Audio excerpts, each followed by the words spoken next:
दोस्तों, मानेसर नगर निगम में senior deputy mayor व डिप्टी मेयर की कुर्सी अब मूंछों की लड़ाई बन गई है। इस लड़ाई में एक ओर केंद्रीय मंत्री राव इंद्रजीत सिंह है तो दूसरी ओर कैबिनेट मंत्री राव नरबीर सिंह व भाजपा का वह वर्ग है जो राव इंद्रजीत सिंह को झटका देना चाहता है। हम यह भी कह सकते हैं कि मानेसर के बहाने अहिरवाल की राजनीति एक बार फिर राव इंद्रजीत बनाम राव नरबीर की ओर मोड़ी जा रही है। सियासी पारा चढ़ा हुआ है। मानेसर नगर निगम में सीनियर डिप्टी मेयर और डिप्टी मेयर के चुनाव को लेकर सियासत इस कदर गर्मा गई है कि अधिकांश पार्षद अंडरग्राउंड हो गए हैं।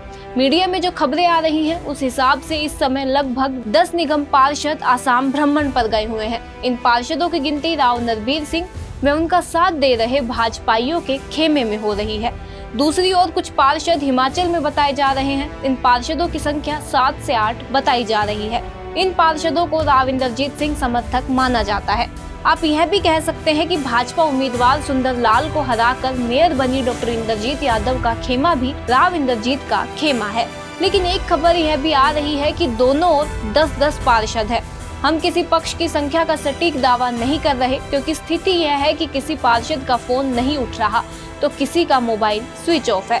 दोनों ही नेता अपने खेमे के पसंदीदा पार्षदों को इन अहम पदों पर बैठाना चाहते हैं, लेकिन अब यह जंग महज कुर्सियों की नहीं रही बल्कि नाक का सवाल बन चुकी है। नगर निगम के चुनाव हुए महीनों हो चुके हैं, लेकिन सीनियर व डिप्टी मेयर के पदों को लेकर सहमति नहीं बन पाई है।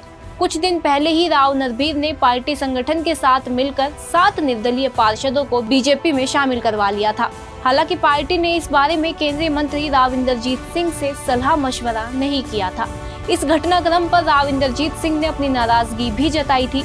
मानेसर नगर निगम में कुल 20 पार्षद है, जिनमें से 7 बीजेपी के हैं और 13 निर्दलीय चुने गए थे। सूत्रों के मुताबिक इनमें से 10 पार्षद राव नरबीर के संपर्क में हैं, जबकि बाकी 10 में 1 से 2 तटस्थ व शेष राव इंद्रजीत सिंह के साथ बताए जा रहे हैं। अब परिणाम क्या रहेगा यह समय बताएगा, लेकिन सरकार चुनाव तभी कराएगी जब संख्या बल मनमाफिक हो जाएगा। वैसे देखा जाए तो इस घमासान की शुरुआत आज से नहीं उसी दिन से हो गई थी जब मानेसर नगर निगम के मेयर पद के लिए चुनाव हुआ था। बीजेपी ने सुंदर लाल को मैदान में उतारा था, जो पूर्व मुख्यमंत्री मनोहर लाल खट्टर के करीबी थे, और कैबिनेट मंत्री राव नरबीर ने उनकी जीत के लिए जमकर पसीना बहाया था। वहीं दूसरी ओर मैदान में थी निर्दलीय उम्मीदवार डॉक्टर इंद्रजीत कौर यादव, जिन्होंने खुलकर खुद को राव इंद्रजीत समर्थक बताया था और जीत दर्ज की थी। इस जीत के बाद राव इंद्रजीत का कद एक बार फिर बढ़ा था, जबकि खट्टर नरबीर खेमा बैकफुट पर आ गया था।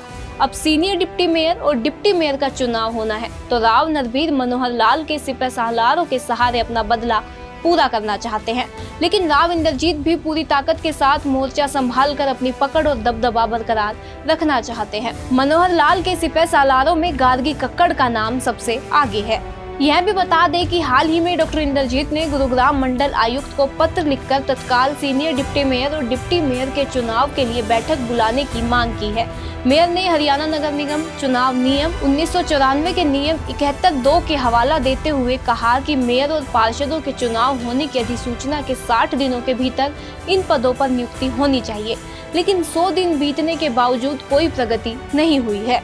इसी खींचतान का नतीजा है कि गुरुग्राम नगर निगम के अहम विकास कार्य, बजट फैसले और फाइनेंस कमेटी का गठन भी अटका हुआ है। दोनों गुटों ने अपने अपने पार्षदों को टूटने से बचाने के लिए सेफ हाउसिंग तक में भेजा है। जनता के वोट से चुने गए प्रतिनिधि अब जनता से दूर हैं और विकास सिर्फ सियासी गुटबाजी में फंसा पड़ा है। राजनीति की ये रात कब खत्म होगी और मानेसर को कब मिलेगा उसका डिप्टी मेयर, अब सभी की निगाहें पार्टी हाईकमान पर टिकी हुई है, क्योंकि चुनाव तो सरकार को ही कराना है। आज के लिए इस खबर में बस इतना ही। धन्यवाद।